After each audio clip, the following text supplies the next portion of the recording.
Hey guys, what is up? This is Noah, and I am bringing you World of Warcraft Mists of Pandaria 5.3 PTR, and I'm bringing you the new scenario, Blood in the Snow. Now, essentially, the rundown of this video will be the same as my Crypto Forgotten Kings video, just sped up and me giving summaries. This one I didn't find to be very difficult.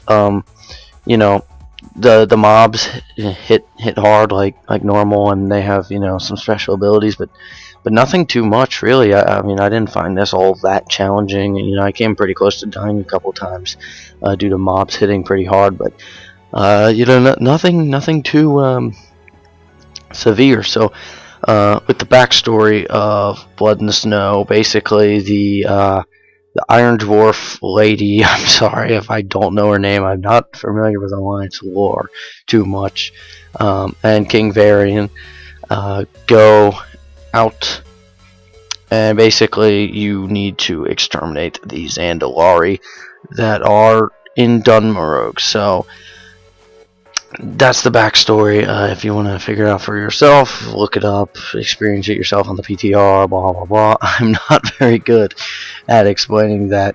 Now, Horde stuff, yes. Alliance stuff, not so much. So without further ado, let's get down to business. So first off, you have these Headhunters, or you have these general mobs, as standard mob abilities.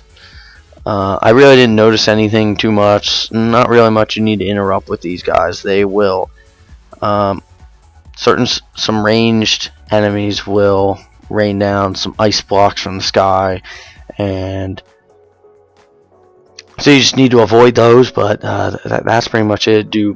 They will do blizzard attack, as you will see frequently on screen.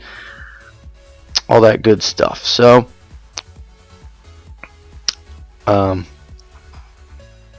yeah, I'm running out of things to say. Oh yeah, Bone Chiller Barafu, I guess that's how you pronounce it. I have no clue. She basically just does frostbolt volleys, which I believe you can interrupt, which I would recommend doing.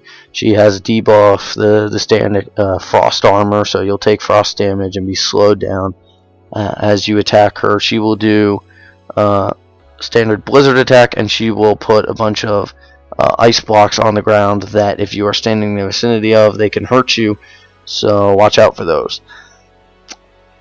But she's relatively simple. She wasn't that difficult.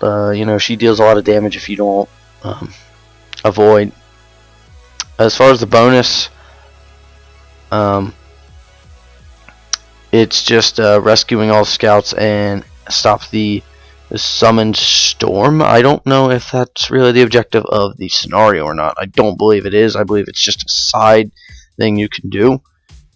I'm not sure about that, but that's what I would assume it is. But this big guy here, he really doesn't do any moves other than Shockwave, which you just want to stand out of the way of. It's like that one boss in Dragon Soul, whatever, the captain or whatever, except it doesn't really seem to hit for very hard.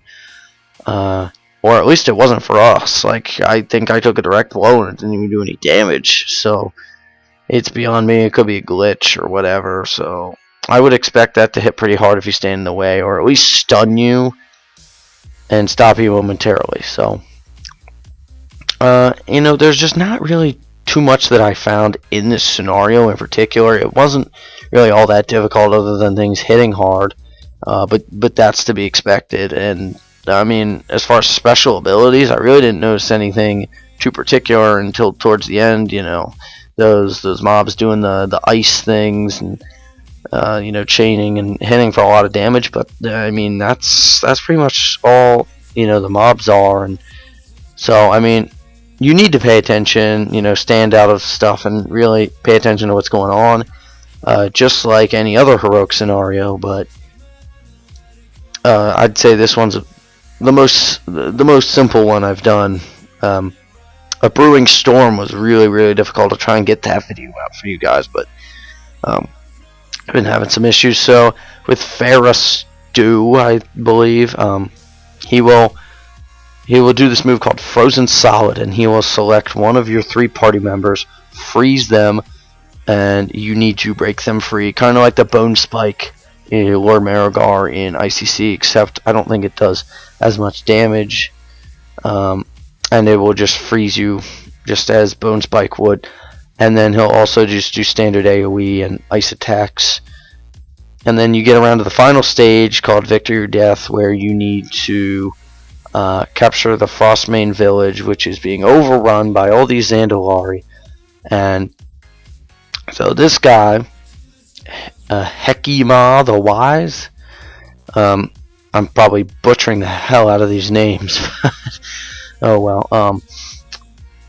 Hekima the Wise, he is not too difficult, but you need to have some raid awareness and pay attention to where you are, just like everything else in these scenarios. So they are generally connected in that sense. So as long as you know what you're doing and you are aware of your actions, you should be good to go. So Hekima otherwise, he has 16 million health. He will summon these black spheres, kind of, not really spheres, like twister looking things. Just don't stand in them, obviously. He'll summon like those flags, and they'll give him certain debuffs that will allow him to put up some extra damage on you and slow you down and things of that nature. And that's it. So yeah, not much to this scenario.